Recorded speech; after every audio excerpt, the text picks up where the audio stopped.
Hello and welcome to magnetic career. নমস্কার, আমি বিপ্লব আচার্যী। ভারতে ই কমার্স প্ল্যাটফর্মগুলির মধ্যে সবচাইতে জনপ্রিয় হচ্ছে অ্যামাজন, ফ্লিপকার্ট এবং মিশো। অ্যামাজন সেলারে কীরকমভাবে অ্যাকাউন্ট ওপেন করে সেখানে প্রোডাক্ট লিস্টিং করতে হয় এবং অ্যামাজন সেলিং বিজনেস করতে হয় তার উপর আমার অলরেডি ভিডিও করা আছে। এবং মিশো সেলারে কীরকমভাবে আপনি রেজিস্ট্রেশন করবেন এবং তাতে প্রোডাক্ট লিস্টিং করে ই কমার্স বিজনেস স্টার্ট করবেন সেটার উপর আমার অলরেডি ভিডিও করা আছে। আপনি চাইলে এই ভিডিওটি দেখার পর সেই ভিডিওগুলো একবার দেখে নিতে পারেন। আজকের ভিডিওতে আমি আপনাদেরকে ফ্লিপকার্ট সেলার নিয়ে কমপ্লিট ইনফরমেশন প্রোভাইড। আপনার যদি জিএসটি থাকে অথবা জিএসটি না থাকে তবুও আপনি কীরকমভাবে ফ্লিপকার্টে সেলার অ্যাকাউন্ট ক্রিয়েট করবেন এবং সেখানে কীরকমভাবে প্রোডাক্ট লিস্টিং করে নিজের e commerce selling business start করবেন সেই সমস্ত বিষয় আজকে আমি আপনাদেরকে স্টেপ বাই স্টেপ করে দেখাবো। চ্যানেলে নতুন এসে থাকলে সাবস্ক্রাইব অবশ্যই করবেন। আর ভিডিওটি সম্পূর্ণ দেখার পর যদি আপনার হেল্পফুল মনে হয় বা ইনফরমেটিভ মনে হয় তাহলে লাইক করতে ভুলবেন না। চলুন শুরু করা যাক।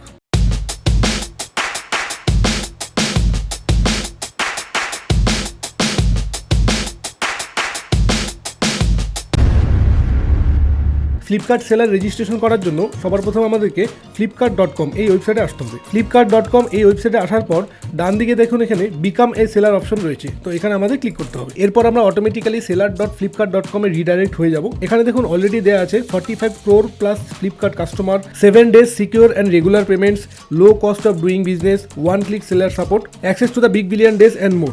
তো আমরা এখানে স্টার্ট সেলিংয়ে ক্লিক করব।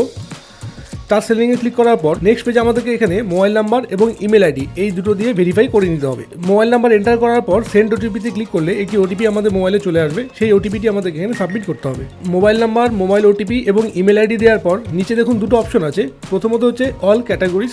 যদি আপনি সমস্ত ক্যাটাগরির প্রোডাক্ট বিক্রি করতে চান তাহলে এটা সিলেক্ট করবেন, আর যদি আপনি শুধু বুকস বিক্রি করতে চান তাহলে অনলি বুকসে সিলেক্ট করতে হবে। এবার এখানে যদি আপনি অল ক্যাটাগরি সিলেক্ট করেন তো সেই ক্ষেত্রে আপনার কাছে জিএসটিএন থাকাটা বাধ্যতামূলক এবং সেই জিএসটি নাম্বার দিয়ে আপনাকে এখানে রেজিস্ট্রেশন করতে হবে। যদি আপনার কাছে জিএসটি না থাকে এবং আপনি বুকস বিক্রি করতে চান তাহলে আপনি অনলি বুকসে ক্লিক করবেন আর এখানে প্যান কার্ড নাম্বার এন্ট্রি করে দেবেন, করে রেজিস্টার অ্যান্ড কন্টিনিউতে ক্লিক করবেন। যদি আপনার কাছে এই মুহূর্তে জিএসটি নাম্বার না থাকে অথবা আপনি জিএসটির জন্য অ্যাপ্লিকেশন করে রেখেছেন, এখনও জিএসটি নাম্বার আপনার আসেনি আর ফ্লিপকার্টে আপনি আদার্স প্রোডাক্ট বিক্রি করতে চান শুধুমাত্র বুকস না, তবুও আপনি এই ভিডিওটা সম্পূর্ণ দেখে নিন, কারণ জিএসটি দিয়ে হোক অথবা জিএসটি ছাড়াই হোক রেজিস্ট্রেশন প্রসেস সেম। সমস্ত ডিটেলস এখানে সাবমিট করার পর আমরা রেজিস্টার অ্যান্ড কন্টিনিউতে ক্লিক করব।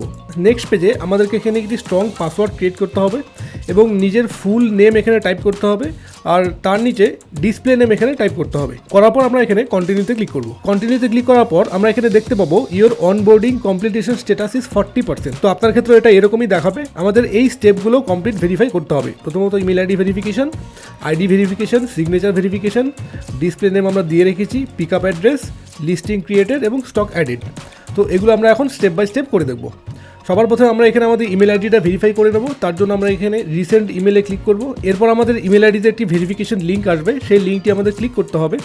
সেই লিঙ্কে ক্লিক করার পর আমরা আবার রিডাইরেক্ট হয়ে সেলার ড্যাশবোর্ডে চলে আসবো।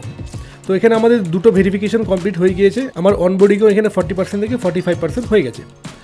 নেক্সট আসছে আমাদের এখানে আইডি ভেরিফিকেশন এবং সিগনেচার ভেরিফিকেশন। তো আমি যেহেতু এখানে অনলি বুক সিলেক্ট করে রেখেছি, আমাকে কোনো ক্যাটাগরি সিলেক্ট করতে হবে না। যদি অল ক্যাটাগরি হতো তো এখানে জিএসটি নাম্বার দিতে হতো, দেওয়ার পর আমাদেরকে আরও ক্যাটাগরি কিছু সিলেক্ট করতে হতো। তো সেই জিনিসটা খুব একটা টাফ কিছু না। জিএসটি নাম্বার এখানে ভেরিফাই করার পর আপনার কাছে সেই অপশনগুলো চলে আসবে, সেখান থেকে আপনাকে সিলেক্ট করতে হবে কী কী ক্যাটাগরির প্রোডাক্ট আপনি এখানে সেল করবেন। তো আমি এখানে অনলি বুক সিলেক্ট করে নিচ্ছি। আমার প্যান কার্ড নাম্বার অলরেডি দেওয়া আছে। এবার এখানে আমি বিজনেস নেম দেবো। বিজনেস নেম দেওয়ার পর এখানে বিজনেস অ্যাড্রেস এবং পিনকোড সাবমিট করতে হবে। এরপর আমাদেরকে এখানে একটি আইডি আপলোড করে দিতে হবে। আমি এই ক্ষেত্রে ভোটার আইডি কার্ড আপলোড করে দিচ্ছি। আপনারা চাইলে আধার কার্ড বা ভোটার কার্ড যে কোনো একটা এখানে আপলোড করে দিতে পারেন। এরপর আমরা সেভে ক্লিক করব। বিজনেস ডিটেলস দেওয়া হয়ে গেলে এরপর আমাদেরকে এখানে ই সিগনেচার করে দিতে হবে। তার জন্য আমরা এই দুটো অপশনের মধ্যে যে কোনো একটাতে ক্লিক করব। আমরা চাইলে এখানে ড্রও করতে পারি, আবার চাইলে আমরা এখানে ক্রিয়েটও করতে পারি। ক্রিয়েট অপশনে গিয়ে শুধু নিজের নাম লিখলেই হবে, সেটা অটোমেটিক্যালি সিগনেচার ফরম্যাটে চলে আসবে। তো এরপর আমরা এখানে অ্যাডে ক্লিক করব। তো এরপর আমরা এখানে সিগনেচার প্রিভিউ দেখতে পারবো। এই কয়েকটা ডিটেলস ফিল আপ করার সাথে সাথে আমাদেরকে এখানে পার্সেন্টেজটা 65% পর্যন্ত হয়ে গেছে। যে ডিটেলসগুলো বাকি রয়ে গেছে সেগুলো আমরা এখন ধীরে ধীরে কমপ্লিট করে নেব। এরপর আমরা এখানে একটি ছোট ডেসক্রিপশন লিখে দেবো। ডেসক্রিপশন লেখা হয়ে গেলে আমরা এখানে পিক আপ পিনকোড দিয়ে দেবো। পিক আপ পিনকোড কথার অর্থ হচ্ছে যেই জায়গা থেকে প্রোডাক্টটা পিক আপ করা হবে, অর্থাৎ আমরা যে প্রোডাক্টটা বিক্রি করব সেই প্রোডাক্টটা তারা কোন জায়গা থেকে নিয়ে যাবে কাস্টমারকে ডেলিভারি করার জন্য। তো সেই পিনকোডটা আগে আমরা এখানে দিয়ে দেবো। পিনকোড দেওয়ার পর এই মেসেজটি আমাদের কাছে আসবে, ইওর পিনকোড ইজ সার্ভিসেবল, অর্থাৎ এই পিনকোড থেকে তারা সেই সার্ভিসটা প্রোভাইড করতে পারবে। যদি আপনার ক্ষেত্রে এই লেখাটা না আসে তো আপনাকে পিনকোডটা চেঞ্জ করে অন্য কোথাও বিজনেস লোকেশন দেখাতে হবে। এরপর আমরা এখানে পিক আপ অ্যাড্রেস দিয়ে দেবো, অর্থাৎ যেই জায়গা থেকে তারা প্রোডাক্টটা পিক আপ করবে। অ্যাড্রেস সম্পূর্ণ দেওয়া হয়ে গেলে আমরা আবার এখানে সেভে ক্লিক করব। সেভে ক্লিক করার পর আমাদের এখানে পার্সেন্টেজটা দেখুন 80% হয়ে গেছে। এরপর এখানে যেটা অপশন রয়েছে লিস্টিং অ্যান্ড স্টক অ্যাভেলেবিলিটি, এখানে লিস্টিং করার 3টি অপশন রয়েছে, list product which are already available on Flipkart. তো আপনি চাইলে সেই প্রোডাক্টগুলো বিক্রি করতে পারেন যেগুলো অলরেডি ফ্লিপকার্টে বিক্রি হচ্ছে, সেই প্রোডাক্টটা আপনাকে এখান থেকে সার্চ করে শুধু সিলেক্ট করে দিতে হবে।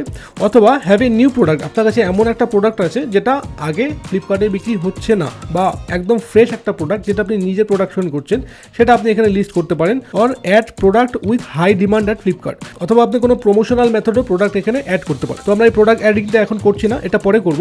এখন আমাদেরকে এখানে ব্যাঙ্ক অ্যাকাউন্ট নাম্বার এবং আইএফএসসি কোড এই ডিটেলসগুলো এন্ট্রি করে দিতে হবে।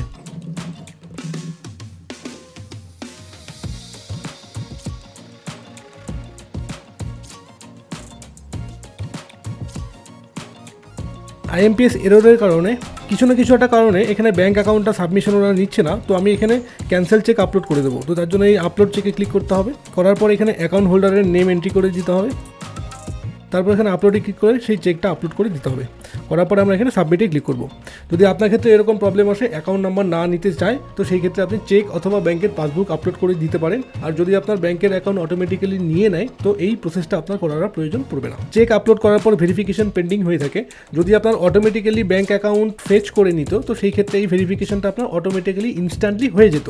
তো যেহেতু আমাদের এখানে ভেরিফিকেশন পেন্ডিং আছে তো এটার জন্য 24 ঘন্টার মতন সময় লাগবে। তো সেম কেস আপনার ক্ষেত্রে হবে যদি আপনি চেকবুক অথবা পাসবুক আপলোড করেন। তো প্রোফাইল আমাদের এখানে 80% কমপ্লিট হয়ে গেছে। 80% কমপ্লিট হয়ে যাওয়ার পর এখানে আমাদের ভেরিফিকেশন পেন্ডিং রয়েছে, যেটা আমাদের মিনিমাম 24 ঘন্টার সময় লাগবে ভেরিফিকেশন কমপ্লিট হতে। আপনার ক্ষেত্রে যদি ব্যাংক অ্যাকাউন্ট অটোমেটিক্যালি নিয়ে নেয় তো সেই ক্ষেত্রে আপনাদের 24 ঘন্টা সময়ের জন্য অপেক্ষা করতে পারবেন না, আপনি ডাইরেক্টলি লিস্টিং করতে পারবেন।